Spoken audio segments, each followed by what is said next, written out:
Hey, everybody. We've got an interesting one today, for a change.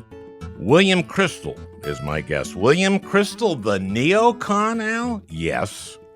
And I'll tell you why. In some ways, to me, Bill Kristol has been one of the most interesting, prominent never-Trumpers. Most of the others who you see or hear or read were political operatives. The Lincoln Project guys, Michael Steele.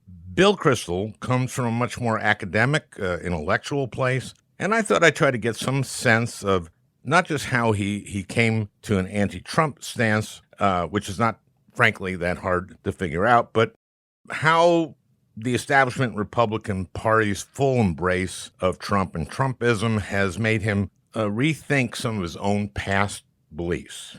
We recorded the conversation the day before the president's address before the joint session of Congress on Wednesday, which I thought was extraordinary, especially in its ambition. Basically, it's like Biden got his team together right after the inaugural parade. He just walked into the White House, got everybody in the Oval Office, and the president's behind his desk. And President Biden says, "You know what, everybody? Why don't we just do everything we've always known we should do, but haven't, and then do them?" And everyone says, "What a great idea, Mr. President." And the president says, "Ron," to Ron Klain, of course.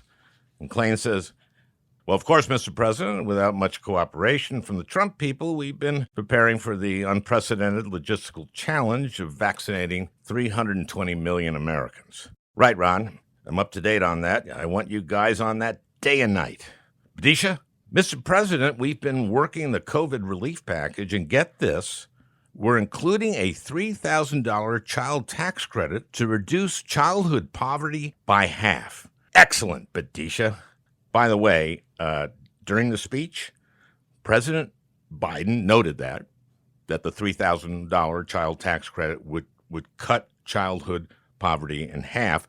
There was a shot of the chamber. Not every Republican was on camera, but not one of them applauded that. Now, it's kind of a tradition. It's kind of something that you're supposed to do, is applaud something that's an unalloyed good, reducing childhood poverty by half.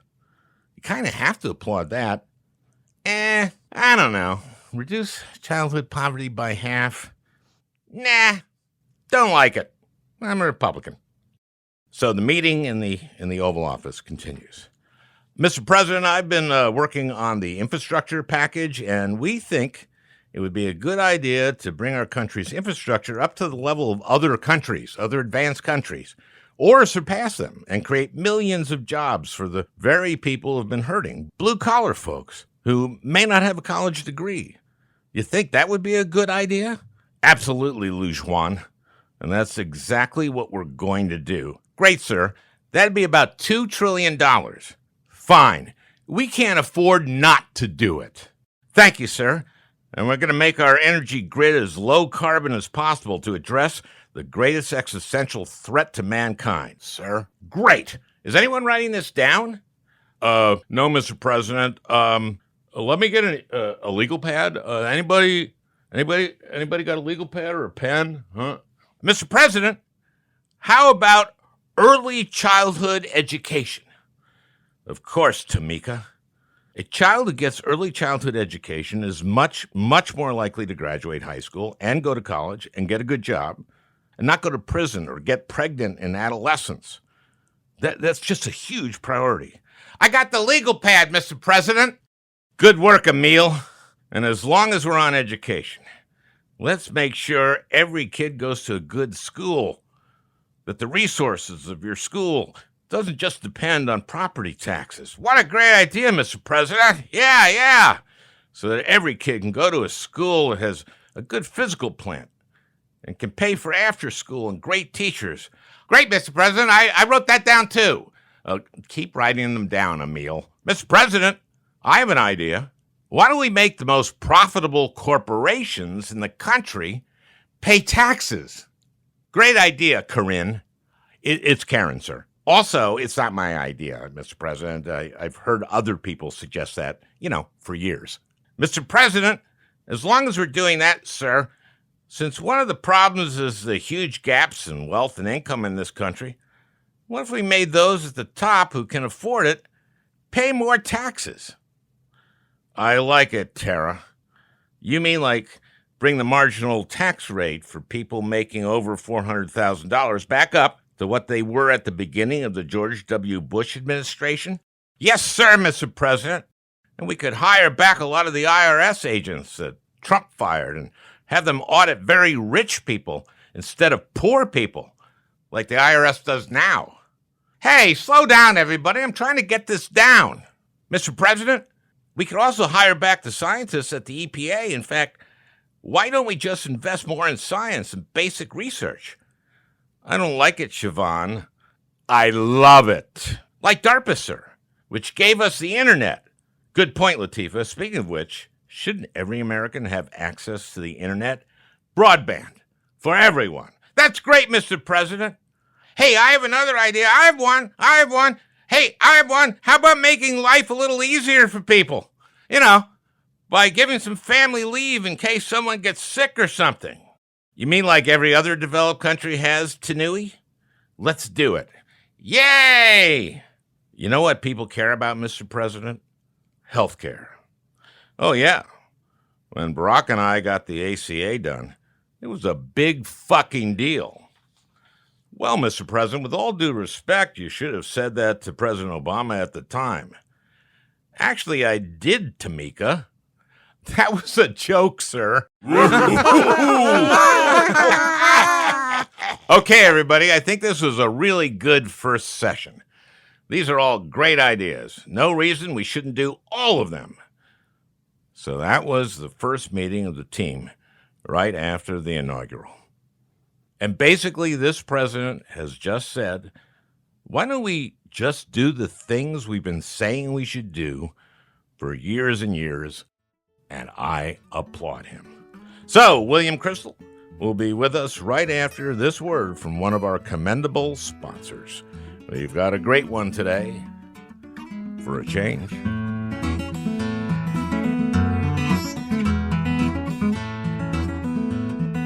My guest today is William Kristol. I can call him Bill Kristol because we were classmates at the University of Minnesota Duluth, where he played hockey and drank a lot of beer. He loved beer, but he was able to enroll in the political science PhD program at Harvard by pretending to be the son of Irving Kristol, the father of neoconservatism, and Gertrude Himmelfarb, the noted intellectual historian. How am I doing so far, Bill?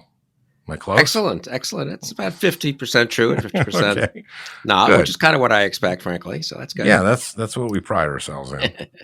I think most of my listeners know you and your career as a journalist, a member of the three last Republican administrations, publisher of the Weekly Standard, and a frequent talking head. Your head talks a lot. And as one of the early Republican anti-Trumpers to speak out against the former president. Now, we talked a couple weeks ago, right, about what subjects we should cover, and we decided on Biden's first 100 days. And I want to do that right out of the box because we're recording this on Tuesday, April 27th, which scientists tell us is the 98th day of the Biden presidency. So we're going to do that first. But after that, this is what I want to do. I want to ask you about your evolution over the last 5 or so years. And it may be more because so many of the prominent talking head anti-Trumpers are basically political types. The Lincoln Project guys were all campaign guys. Michael Steele's chair of the Republican Party. Charlie Sykes had a conservative political talk show. And I just want to hear about your journey. So the only correction I'll bother making is I wasn't in either the W. Bush or the Trump administration. So it's actually been a long time. I left the White House. I was in the Reagan and first Bush administrations, and it's hard to believe. It's almost 3 decades wait a ago. minute. Did I say the last three? Yeah. I don't even count Trump as a well, that's a good Republican. thing. That's a good thing. So 2 of the last 3 pre-Trump. And speaking of journeys, can I ask you one thing? Do you remember this? I don't know. It's stuck in my mind. We were on a train together, DC, New York. I think typical kinds of trains people like us take. Right. In the Acela. They're probably not first class. I think just the coach class. Of course not. Yes. When was that though? And we chatted about Trump, and I was already sort of anti-Trump, and we were agreeing on that. But you were shrewd about that it was more dangerous and could be more lasting, and he could dominate things, at least on the Republican side, more than people expected. I can't remember if that was during the campaign or maybe that was 2017. Do you vaguely remember this, or you consign all these meetings with fans on trains to just the memory hole since you had so many of them? I actually, well, thank you for, because I sound really smart there. So thanks for recalling that. Let's talk about the first 98 days, because this is the 98th day, April 27th, when we're recording this, and then it'll drop on the 102nd day. But go ahead. What do you think of Biden's performance? Good. I mean, impressive. And when you're too close to it, as I am, and here in Washington, knowing some of the people and watching every little zig and zag, and I disagree with that. And I would have emphasized this. And I wish he hadn't had this line and things. But if you step back, I mean, if you had said 100 days ago that we'd have made the progress we made on vaccines, that the economy would be coming back, that the country would have calmed down. Unclear, on some of the political reform stuff, how much progress he'll be able to make, and whether and so I think he's done very well. I mean, the biggest disappointment since November 3rd has been the Republican Party, which has not at all liberated itself from Trump and Trumpism. In some ways, amazingly, has dug deeper or doubled down, you might almost say, after January 6th instead of the opposite. But the degree to which Biden is governing, in my view, is a kind of responsible Democrat, obviously to the left of me on a bunch of issues, but serious and sober, and with a competent administration. I think it's been important. I do worry about, McConnell. I worry about the Republicans. I mean, on the, Recovery Act, American Recovery Act, not one in either house, not one Republican vote on something that like 65% of Americans favored. It reminded me of, 2009 and 2010 and 11 and 12, when they just did not want to help Obama at all. And, record number of filibusters and no cooperation. And we actually remember very early on, they did this sequester thing. We got to a point where they almost defaulted on the debt, right. and held a gun to Obama's head and everybody's head, and made us cut spending. They're still the same people. I mean, McConnell is going to just, I'm afraid he's going to keep doing this. Now, maybe on infrastructure, we'll come up with something. What do you think? I don't know. I mean, it would be very good for the country for there to be something bipartisan that passes, whether it's infrastructure, immigration, conceivably voting rights. It's not going to be immigration, isn't it? I don't know. You don't think kind of a little bit on the border in return for DACA and some increase in the legal immigration quotas? Maybe not. But I don't think it has to be a majority of Republicans by any means. I just think it would be healthy for the country, and frankly would help those of us trying to liberate the Republican Party a little bit, at least from Trump and Trumpism, to have 10 or 15 or 20 Republican votes for some of these bills. Now, having said that, the reason there aren't going to be those, or there may not be those votes, is, of course, that they're all intimidated and terrified by the Trump phenomenon. But look, I mean, the fact is that the 10 House Republicans and 7 Republican senators, much too small a number in my opinion, but who voted for impeachment and for conviction, it sort of made a difference. It had a dynamic of its own. Liz Cheney has kind of stayed the course on that.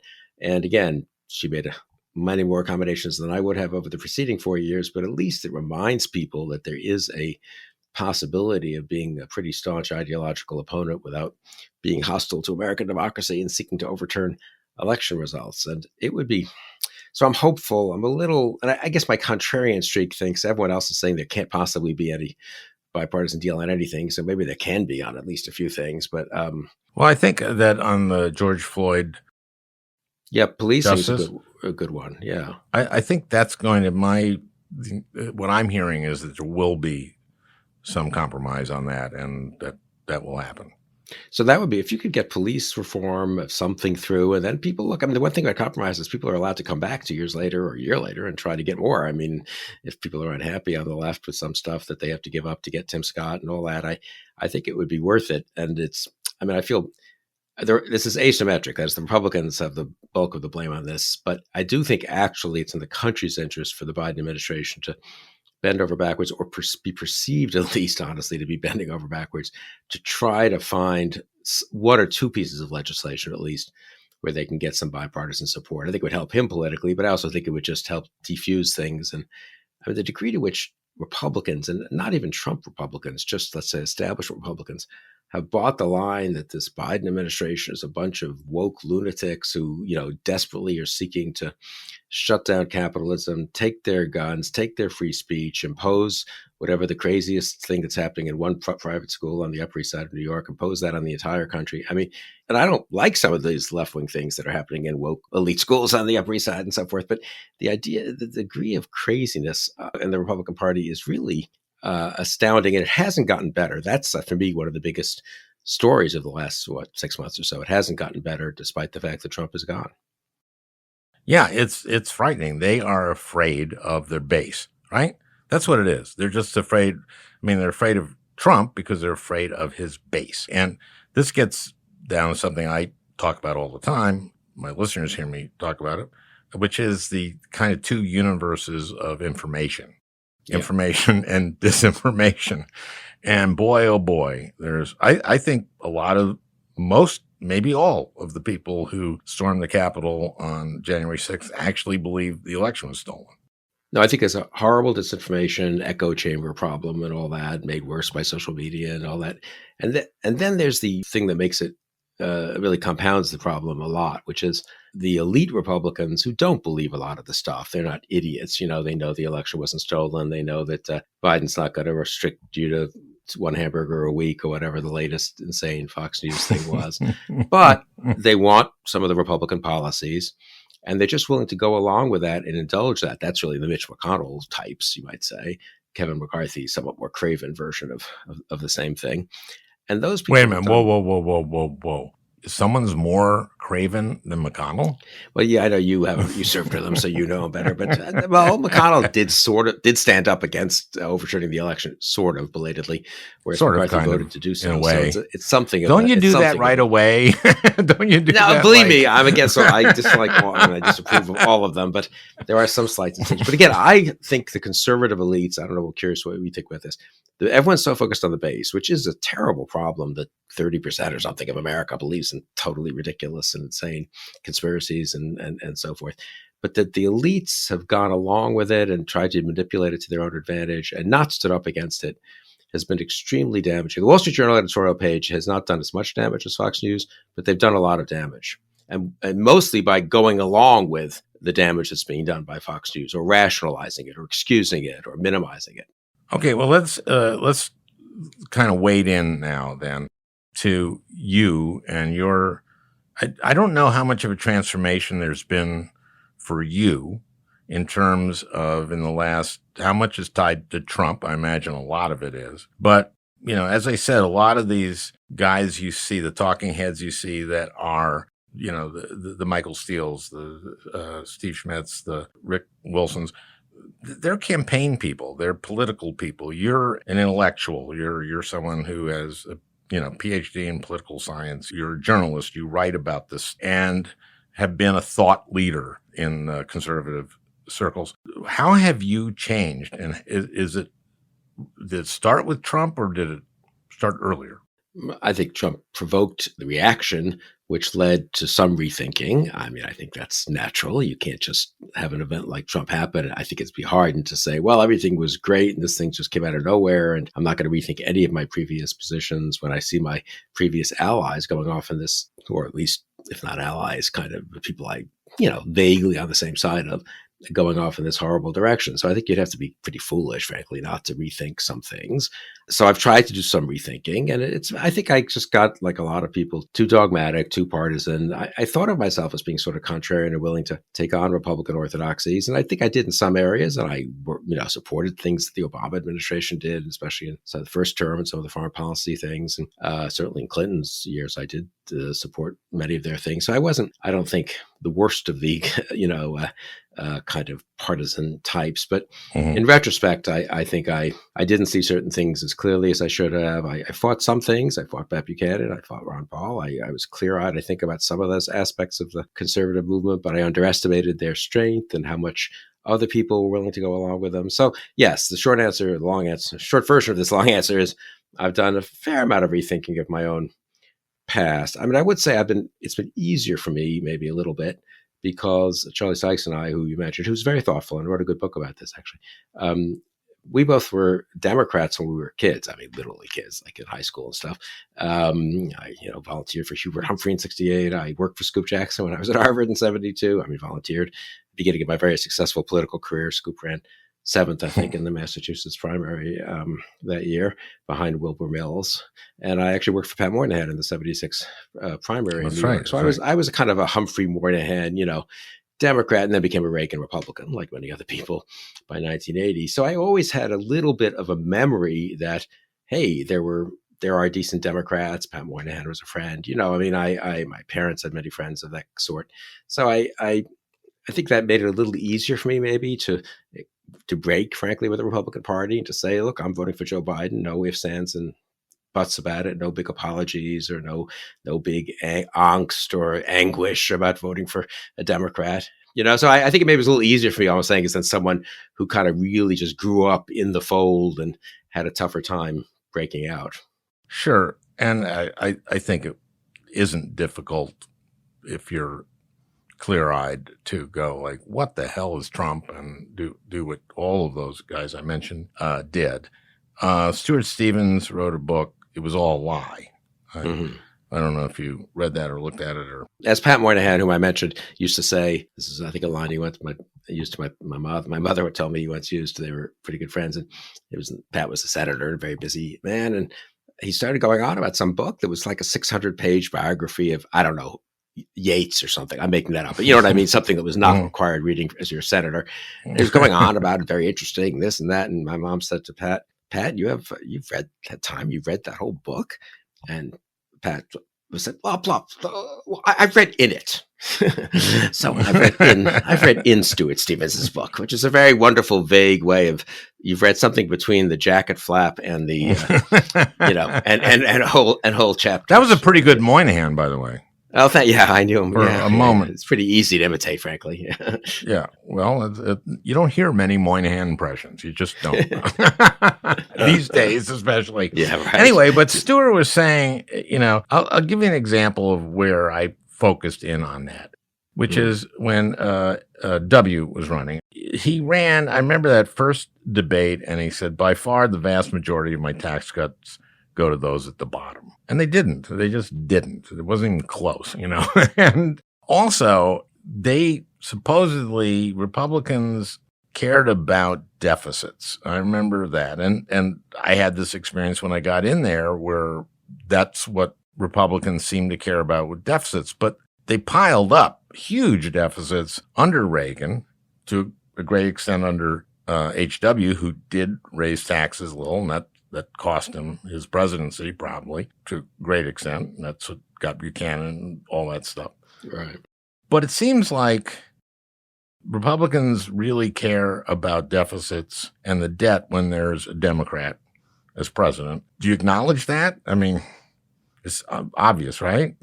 Yeah. I'm sorry. Yeah, I mean, there's a certain amount of, someone had put this point well in the Bulwark the other day. I just can't remember who it was, maybe Jonathan Last, my colleague, who's very sharp and a acerbic writer, that there's a big difference between, though, having let's say, a partisan interpretation of reality, a stressing of certain facts at the expense of others, kind of wishful thinking about your side, and just living in a totally different reality. You know what I mean? I really feel like that it has been there's been some gradations along the way, but I think it's been a sort of there is a difference between putting a rosy picture of some economic policies or exaggerating the benefits to the working class of some tax cuts because of arguments about trickle down or whatever on the one hand, and the kind of what we've seen under Trump. But having said that, look, I think there's been a fair amount of that on the Republican side, a little bit obviously on the Democratic side. I was a McCain supporter in 2000. That was such a bitter race that, actually, for all that I was a hawk and supported a lot of the foreign policy stuff after 9/11, I was not on particularly good terms with the Bush team.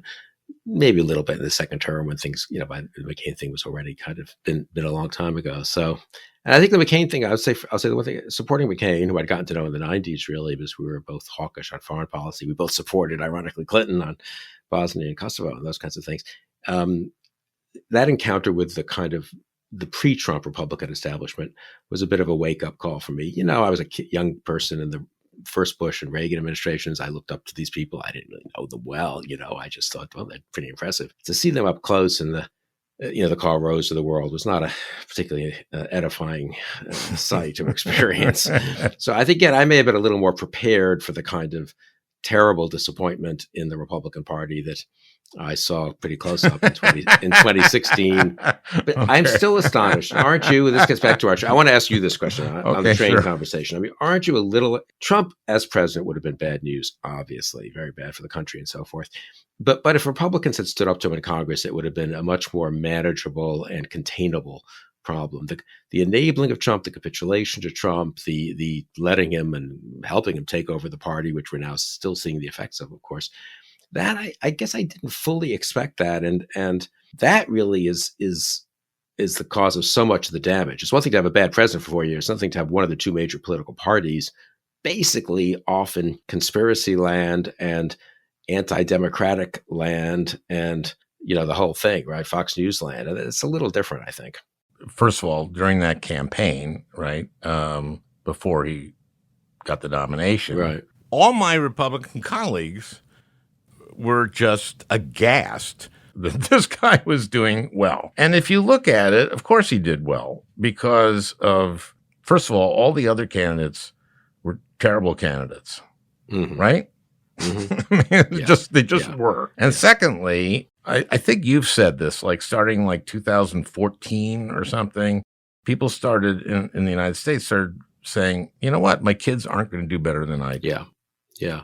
Bill Galston, the guy at Brookings, who I've done some work with, says he could see it in the polls around 2013 and 14. The comeback was happening a little bit, the recovery from 2008, and then it stalled out. It didn't stall out. It just was slow. And people sort of realized that if their kids hadn't had 4 years of college and, maybe it had some problems, they might well not even make it to their standard of living. I don't know how widespread that is really. If you look at the data, it's a little complicated, but I think that was a moment where there was a lot of unhappiness and anxiety to be exploited by someone like Trump. And I think that was, and I think also he exploited identity politics, racial politics, people's feeling that anything that helps people of color takes away from me. Yeah. All of that. And I also remember like watching the South Carolina debate, and South Carolina, big military state, right? A lot of veterans there, and bases. And he said, like, the war in Iraq was a mistake, and no Republican had ever said that, was running for president, had ever said something like that, and the crowd agreed. In this very conservative, very military state, he was tuned in a way that the others weren't, and also he had this gift of being able to get up in front of a crowd and riff for an hour in an entertaining way. I mean, entertaining in the sense of, like watching a guy bite the head off a chicken is entertaining,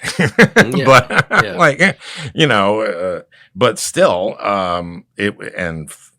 kind of funny in an odd way, whether you're laughing at him or with him, and they were laughing with him. And, I still believe that I'm going to build a wall and Mexico is going to pay for it was just something he said, and the crowd went nuts, and that became part of the thing, right? I think more broadly, a friend of mine who had been involved, who's passed away, who was involved in presidential campaigns, said he watched Trump and he thought Trump could win right from the beginning. Because Trump did what you have to do if you're to be a good candidate, is he really learned from the crowds and learned from what he tested a ton of things.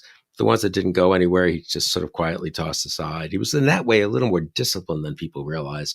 And the stuff that took off, he just milked and milked and milked until it finally hit diminishing returns, if it ever did, with the immigration stuff, the Mexicans on the wall, the Muslim ban, and he just was willing to, of course, say incredibly irresponsible and demagogic things that others weren't really willing to say. And he was clever. He was a good demagogue, right? He was clever at figuring out what would push people's buttons, and then he just kept pushing them. As opposed to like Rubio or Jeb, I mean, Jeb, I give credit. Jeb earnestly believed what he believed and said it, and probably knew he wasn't going to win pretty early, and attacked Trump, actually, to his credit. Whereas Rubio was much more pathetic, I thought. I'm not sure if that was, I was a little surprised. I had a slightly higher opinion of him, but.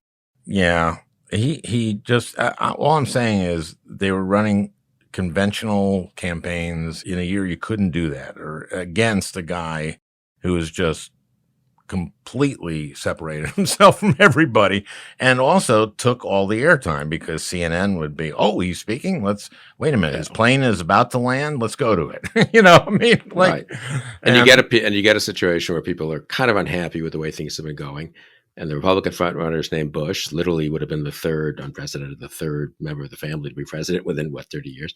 And the Democratic frontrunner nominee is named Clinton, the wife of the former president and former Secretary of State under President Obama. So it was sort of like you couldn't have a better setup for a outsider, insurgent, shake things up, drain the swamp. It was really, which is why I will say I was totally wrong about the primaries. I thought Trump would be just another, Herman Cain, kind of Buchanan, troublemaker, outsider businessman. Steve Forbes would fall short. The Republican Party had a pretty good track record at that point of nominating the Doles and the Bushes and the Romneys and the McCains. But anyway, he saw the opportunity.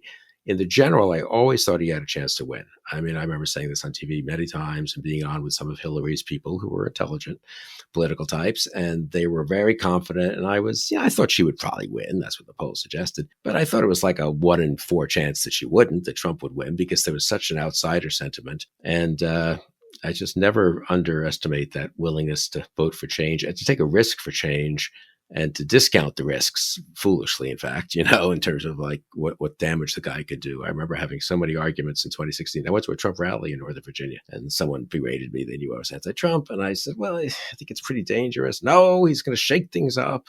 And I made some sort of platitudinous comment. Well, if you shake things up too much, sometimes it's not like you don't have a good outcome, the whole house falls down or whatever, and whatever the metaphor. No, it couldn't be. It couldn't get worse, Bill. It couldn't get worse. Couldn't get worse than it is today. It's like, really? In America in 2016? I don't know, but that was, people talked themselves into that. Okay, but let's talk about just again, I want to get back to sort of, do you mind being called an intellectual, or is that a bad term? No, I don't care. Okay. You're not offended by it, at least. No, okay. But tell me just about what you've changed about. Like, for example, were you against the ACA when it happened? Yes. I mean, I think on kind of standard conservative, we wanted tax credits, not a bunch of government-run exchanges. I mean, I think that was I'd say I haven't changed much in foreign policy, where I remain a kind of unrepentant, hawkish internationalist. Well, we'll talk about that in a little bit. Okay. I mean, I was wrong about some details, I would grant, but I think, and I actually somewhat we're all with the Biden wrong on stuff. Happy with the Biden administration so far on that. I was wrong on race to a considerable degree. I mean, I'm not wrong. I was a liberal civil rights person in the 60s and all that, obviously, in New York, and I wasn't, a right winger exactly on race, but I just underestimated the problems of policing and of all the kind of the things that have been so visible in the last. That's pre-cell phone. Yeah. No, it is in a way. And also, I'm from New York. Giuliani, New York looked like it was falling apart and going down the tubes, and had a pretty amazing comeback over about 20 years. And I was one of those who probably thought, Giuliani probably did a couple of things for the cops he shouldn't have done. But at the end of the day, it was in everyone's interest, including African Americans and poor people, that the city got much safer, which isn't totally false, obviously. And so I think on those kinds of issues, I was just much too complacent, sort of in a kind of conventional center-right attitude. Economics, I've rethought some, but I'm pretty much a free market, free trade, liberal immigration person. But I mean, well, income inequality is a problem, and there are ways to deal with that. Pretty conventional, views on that, I guess, in terms of just make the tax code somewhat more progressive and all that. Well, I'd like to hear that about that too. Okay, well, that is to say, one reason I sort of like the Biden stuff is that a lot of what he's done is not, try to run the country from Washington, big government programs, micromanaging. It's like, you know what? People need more money to help in this emergency and help bring up their kids and help their small businesses keep going. So let's just give them some more money. In a way, in that respect, it's a sort of, I won't say neoconservative, but, it's more of it's not a big government expertise kind of activism as much as it is, I see what you're saying. What if we have to run debts? We have to run debts, and we just need to help people make it through this period. And so I'm much more sympathetic to that. Yeah, but we'll move to the next that stuff that you maybe. Yeah, so some of that stuff has to happen if you want to get serious about clean energy. But even on like some clean energy, I'm pretty struck that a lot of it is pretty. Again, it gets a little more intrusive, I guess you'd say, but a lot of it is incentives and kind of. And stuff like that. Carbon tax? Are you for? Yes, we published 30 articles in favor of a carbon tax in the Weekly Standard. But it was the kind of classic thing that liberal and conservative economists would agree on, that if you were going to get more tax revenue, that was the sensible way to do it. It's one of the things Biden doesn't have, ironically, right, in his proposal. It's kind of funny in a way. I think that most liberals for a carbon tax are for a revenue neutral carbon tax. Mm-hmm. So people are for it. You know what I mean? And right. That the money goes back to people because the price of gasoline is like the most important thing to a lot of people. Yeah. So there are ways to rebate that to lower and middle income people and stuff. And that's been part of the different kinds of proposals. And you could have an equivalent payroll tax cut. Anyway, whatever. Yeah, we're good on that. What else have I changed? So you're bad on race. You're bad on race. You're a racist. Yeah, no, I'm joking. It was a joke. It was a joke. I know. Joke. Yeah, these I days, joke. I used to be in comedy. Yeah. Yeah. And what else, race? I mean, I think I just earnestly was too conservative with a little c, and I think in a well-meaning way, if I could say. I mean, about a bunch of issues. Marriage would be an example. I mean, I just thought, in a well-meaning way. Okay. Well, I thought it was like it's risky to experiment with institutions been around all this time. I just didn't really appreciate. And I'm happy we are where we are now on same-sex marriage and on a whole bunch of issues like that.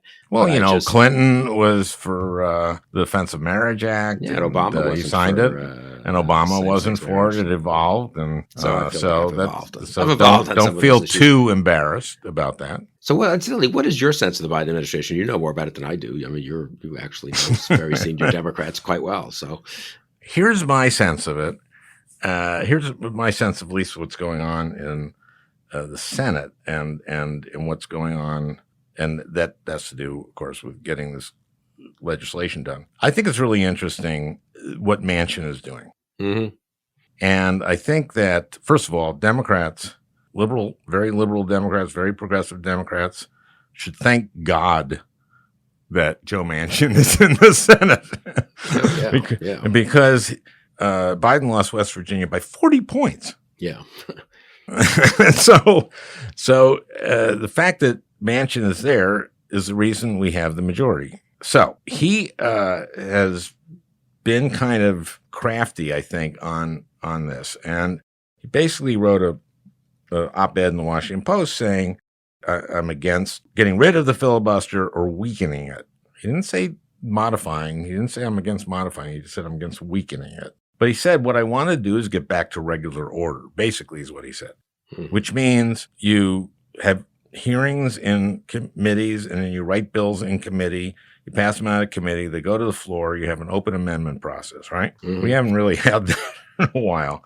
He wants to do that. We could do that if Republicans would cooperate, if they would do that. And I have the feeling what he said in that op-ed was, but they better do this. Mm-hmm. And so I think that this is a bit of a long game. I do think that on infrastructure, I hope that they can come to some accommodation. But again, I think it might be funding levels, and it might also be what this package. But what Buttigieg is talking about, what I hear is that this is jobs, and this is jobs for blue collar people. And boy, oh boy, as senator, you go around your state and you get shown in every community the infrastructure project they want, right? And you go and you see that the railroad, the tracks, are between the town and the hospital. And that there's a oil train, that lasts 20 minutes. So that an ambulance has to wait 20 minutes while this train passes. And all they want is an underpass, right? and there's millions of those. Let's do those.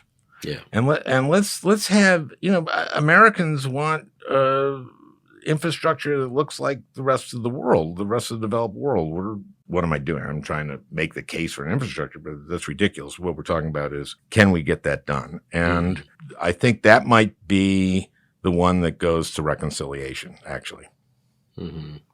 Right? Because the parliamentarian said they have room for another reconciliation bill, which I don't know. I'm not a parliamentarian. So I think that's going to be it, probably. And that'll be good. People will like that. But I don't hold out a lot of hope I think McConnell just wants to get the Senate back in the midterms, and is going to do everything he can to do that. And I think in the past, what he's done is obstruct. Yeah. I mean, we've never come out of a pandemic like this or had a post-Trump presidency. So maybe the kind of rules of the past don't quite hold in terms of the electoral implications of that. I don't know whether Biden can get how much credit he can get and how much, a Democratic Senate candidate in Pennsylvania or Wisconsin can run as a Biden Democrat and beat Ron Johnson or win 2 seat. And that's a huge question. We just don't know at this stage. I think it does depend who Democrats nominate too, obviously. Speaking of Sykes, he was like a Ron Johnson fan at one time, wasn't he? He sort of, as he says and apologizes a lot, he sort of invented Ron Johnson. I mean, Johnson was a slightly obscure as businessman who gave a speech, decided to run as an outsider. I think it was 2010, if I've got the math right. And that's when he won. That was a good Republican year. And so he ran in the primary, and I don't know that he was favored at first or anything. And Charlie kind of was very taken with the speech that he gave and thought, well, this is a genuine outsider, a self-made businessman, kind of really speak for the country. He wasn't a self-made businessman. Let me say something. The two most important words he said in his business career, I do. Is that right? I didn't know that. Is that true? Okay, well. Yeah. His father-in-law, his wife's dad, is like this billionaire who has a plastics company. And he sets up his son and his son-in-law in this business where their only customer is the dad's and the father-in-law's plastics business. Yeah, there's a little more of that among the self-made than one thinks at first, maybe. Though we have great examples in America still of that, obviously, but genuine. No, they're really like Ross Perot was self-made, right? Yeah. He was a nut, but he was self-made. Well, a lot of the tech guys. I mean, originally, it's pretty impressive, but there are people who've done really impressive self-made things. You know who wasn't one of them? Ron Johnson. Okay, fair enough. Yeah, you would know, you guys, Minnesota, Wisconsin. It's all one big. He's not the brightest. No, may I say? No. But I would not. So I would expect it to be conventional and unimaginative and just kind of but to go crazy this way, I mean, that does tell you the power of a kind of. I mean, this is what's a little unnerving, not more than a little. What's unnerving about this moment? I mean, the power of a kind of what a demagogue, lights the match and finds a lot of wood, and then it just takes off, and everyone else.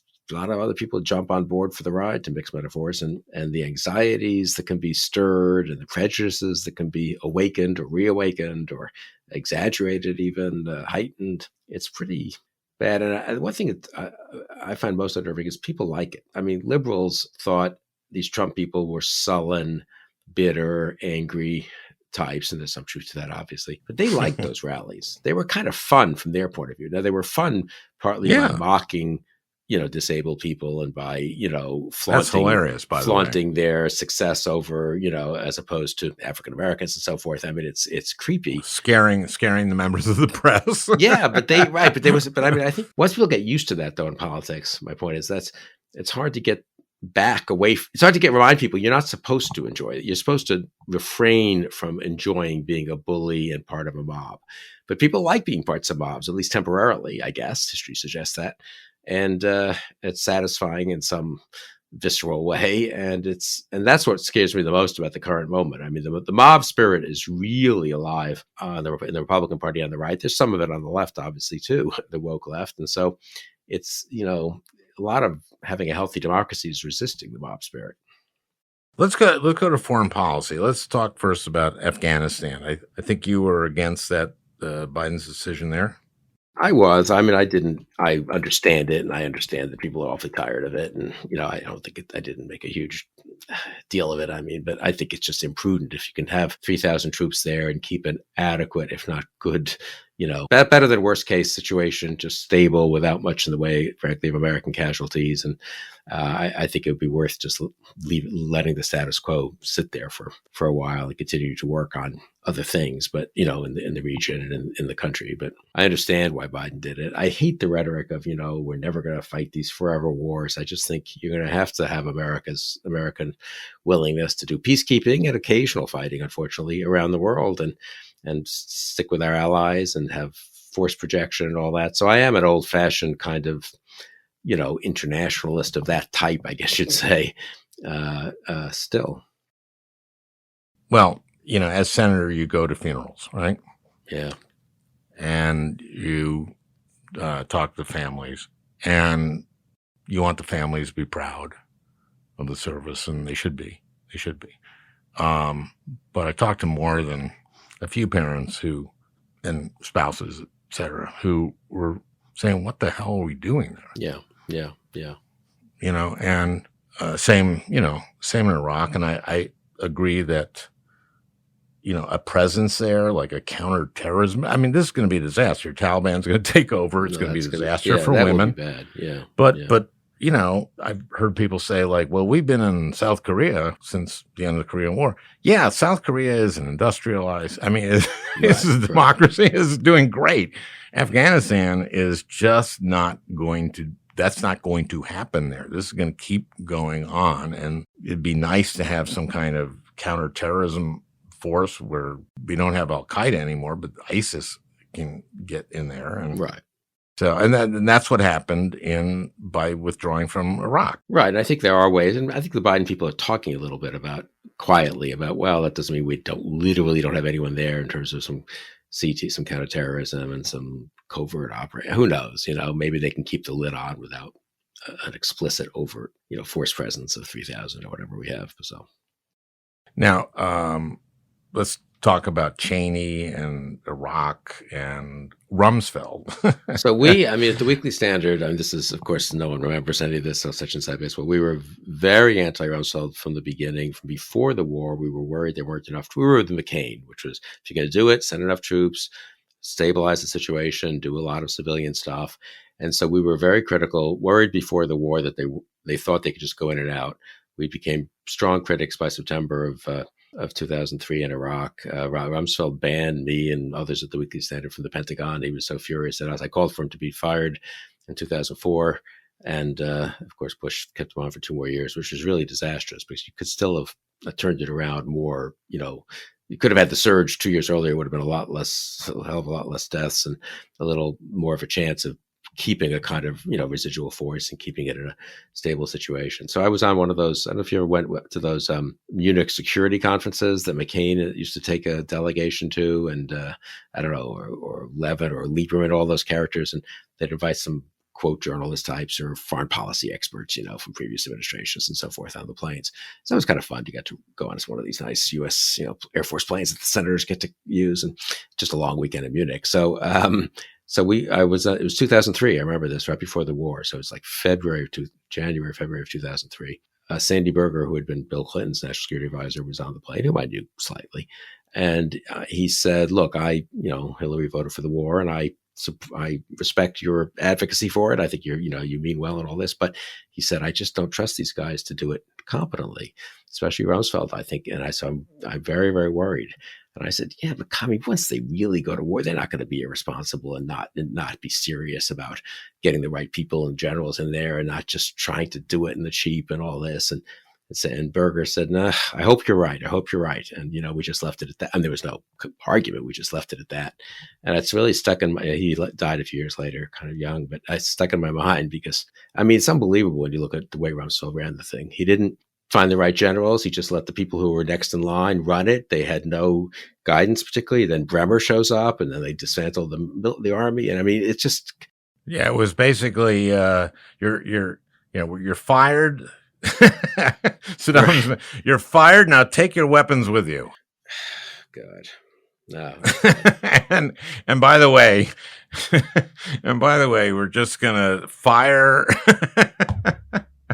Oh man, we're gonna fire all the people who know how the electricity works and the water works. Right, and we're just going to have chaos, and we're not going to protect people. Oh my God, that was so stupid. And Rumsfeld, yeah. Do you remember when the guys started protesting because they didn't have body armor and they weren't under armoring the Humvees and stuff? The vehicles, yeah. And that was like a couple years into the war, and he said something like, well, you go to war with the military you have, not with the military you want. And he said that longer after 9/11 than Iwo Jima was after Pearl Harbor. He was terrible. Yeah, I remember Gates, one of the first things Gates did when he took over, and I guess it was the very, very beginning of 2007, was address that actually. And they told him, well, it'll take us, sir, 24 months for the bidding and the procurement. And he said, screw that. I want this in the next, I don't know what it was, 60 days or something. And I think they did do it actually. They up armored these vehicles, I guess. So yeah, no. Russell never had, for all of his macho talk about being a take charge, get it done guy, he actually didn't do that. And he sidelined people who could be critical. People like Petraeus, who had different theories about how to fight the war, were sort of sent off. Petraeus was at Leavenworth, right in Kansas, in 2005, 2006, writing the manual on counterinsurgency. And so Rumsfeld, the disastrousness of Rumsfeld is not something, I mean, since the left tends to want to say they were all terrible and the right got to like Rumsfeld for reasons I can't quite remember. No one's really held him as accountable. Now, Bush has to be held accountable for having a kind of belief, I guess, in Rumsfeld. Maybe he's a little intimidated by him, honestly. I don't know. And Cheney defended Rumsfeld. So it was a very, Powell sort of checked out. It was a terrible, I remember talking to the people like me who were hawks on the outside in 2003-04. We were just in despair because there was no one who was like being serious about running this thing. Well, also, I mean, look, remember Cheney said, there's no doubt that Saddam has weapons of mass destruction. Yeah, well, that was right. Okay, that was not true. And that was, and also he said that Atta met with, Iraqis in Prague, right? So a lot of it was based on, they were part of 9/11 and they weren't, and that they had weapons of mass destruction and they didn't. And so maybe we shouldn't have done that. Because, you keep Saddam there, they're a counter to Iran, but we really weren't once we're in there. I mean, anyway, it's kind of was a disaster. Yeah. I'm sorry. It wasn't great. I mean, that's the only thing I'd say is by 2009, when President Obama took over, I mean, it was the weapons of mass destruction, intelligence failure is almost still amazing. But things weren't, I mean, it didn't destabilize the entire Middle East and all that kind of thing. I wish it had destabilized some of those places more. It just kind of left everything the way it was. And then there was the Arab Spring, where the real disaster was that it deterred us from being willing to do much because, it was no one wanted to have another Iraq. So we didn't do anything with Syria. We didn't do anything in a lot of places. And we ended up. Oh, we did something in Libya, and that didn't. Yeah, well, then that great. We just did quickly and then did no follow up. So, I mean, I would argue that the combination turned out to be pretty disastrous of an incompetently fought war based on mistaken arguments, premises, and then the sort of reaction to that incompetently fought and the withdrawal, which then led to ISIS and all. I think we still have opportunities to have a better Middle East, actually, in 5 or 10 or 20 years. And there's still some positive trends there, actually, despite it all. So maybe that would, what are those exactly? Well, I do think the Arab Spring remains, the sense that I think they did Bush punctured the notion that those people should just be happy to live under horrible dictatorships forever. It feels to me like there are more people in the Middle East. We may have hurt their chances in some ways, but who really want to fight against that. Now, how much we can effectually help them, and you have this huge Saudi problem and stuff. I'm not minimizing any of it, but but of course now we have authoritarians in Russia and China and everywhere else on the offensive. So it's not a good. I mean, this is one thing I think people are underestimating. The Biden administration could end up being could have major foreign policy challenges to deal with, 6 months, a year, 2 months, 2 years from now. It's not just a domestic policy thing with a couple of foreign policy side shows. I mean, people understandably are focused for now on the pandemic and some of the domestic issues, but it could be a little like FDR. People use the FDR comparison, but he was both domestic and foreign policy, right? So he was kind of a pretty good president. Yeah. It's funny when I know Tony Blinken, and when he was named Secretary of State, I just texted him and I said, well, I hope nothing really bad happens in the next 4 years. Yeah. And oh boy. Well, I think we should wrap this up, but pleasure talking to you. I enjoyed it. This was interesting. Some memories, pleasant memories, some not so pleasant memories of Iraq, but no, important to go back over and to try to think through, obviously. I mean, it is an interesting and unusual moment. I mean, it's not a great moment in American history with Trump and the after effects, but I don't know, maybe somehow, these things can sometimes reverse faster than one thinks, right? Somehow we could have come out of this in a bit healthier in a few years, maybe. Is that possible, or am I just kidding myself? Well, again, I keep, my listeners know this, I keep emphasizing this disinformation universe that seems to expand. That is a problem. And, I wrote that book, Rush Limbaugh is a Big Fat Idiot, and other observations. And he was kind of the Big Bang. And it just seems like this with Fox and then the internet, and it's just expanding, Yeah. And that's pernicious, and dangerous. And having a party kind of just echoing it and amplifying it, so it's not just... Which is the scariest part, which is like, really, guys, come on, Right. Have you thought about maybe being responsible? Nah. No. I want to get reelected. The only way I can not get reelected is if I lose the primary to a Republican to my right. So I'm going to keep being a nut. I'm going to keep backing nutcase things. Well, keep up the fight from your side, and I'll keep up the fight from my side, and we'll maybe, meet there. And I look forward to that, and good luck, and thanks for having me. Well, I hope you enjoyed listening. That beautiful music is by Leo Kottke, the great Leo Kottke. I want to thank Peter Ogburn for producing this podcast. We'll talk again next week.